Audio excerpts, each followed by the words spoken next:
السلام علیکم سر، آپ ہیں اسامہ سلیم؟ ٹھیک ہے، سیٹ پہ بیٹھیں پلیز۔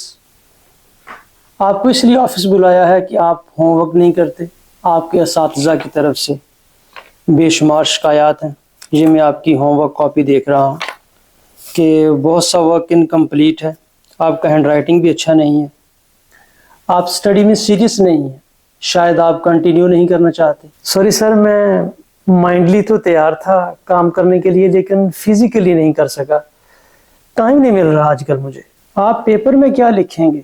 آپ جانتے ہیں کہ زیادہ تر پیپر کنسیپچول ہوتا ہے، ان سین ہوتا ہے، اور وہاں پہ سپیڈ آف رائٹنگ بھی بہت میٹر کرتی ہے۔ اگر آپ نے اس کی پہلے سے پریکٹس کی ہوگی، اگر آپ اچھا لکھنا جانتے ہوں گے تو آپ وہاں پہ بہت اچھے طریقے سے لکھ پائیں گے، ورنہ آپ کا پیپر ادھورا رہ جائے گا۔ سر، جو ہوگا وہ دیکھا جائے گا، جو نصیب میں لکھا ہے وہ تو ہو کے ہی رہنا ہے۔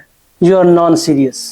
آپ کو سمجھ ہونی چاہیے بیٹا کہ نصیب پین سے نہیں بلکہ علم سے، شعور سے اور عقل سے لکھا جاتا ہے۔ سر، ڈیٹ شیٹ اور سلیبس بھی اناؤنس ہو چکا ہے، اور سلیبس بہت زیادہ ہے، I can't cover۔ یوں کہیے کہ سستی سے بھی زیادہ ہے۔ میرے موبائل میں جو نوٹسز ہیں میں انہیں یاد کرنے کی کوشش کرتا رہتا ہوں، لیکن کیا کروں سر، آج کل کرکٹ کا سیزن بھی ہے اور پھر میں کرکٹ کا میچ دیکھنے لگ جاتا۔ سر، سلیبس بہت ایکیومولیٹڈ ہو گیا ہے۔ اب تو بکس مجھے مانسٹر لگتی ہیں، یہ مجھے سوتے میں ڈراتی ہیں۔ آپ کو موبائل نہیں بلکہ اپنی سوچ سائلنٹ پر لگانے کی ضرورت ہے۔ Change your mindset.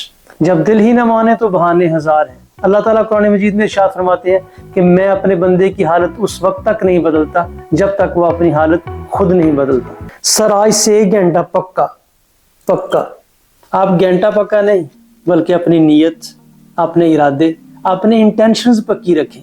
جب آپ کی قوت ارادی مضبوط ہوگی تو وقت خود بخود نکل آئے گا۔ سوچ بدلو، رزلٹ خود بخود بدلے گا۔ سوچ بدلو، رزلٹ خود بدلے گا۔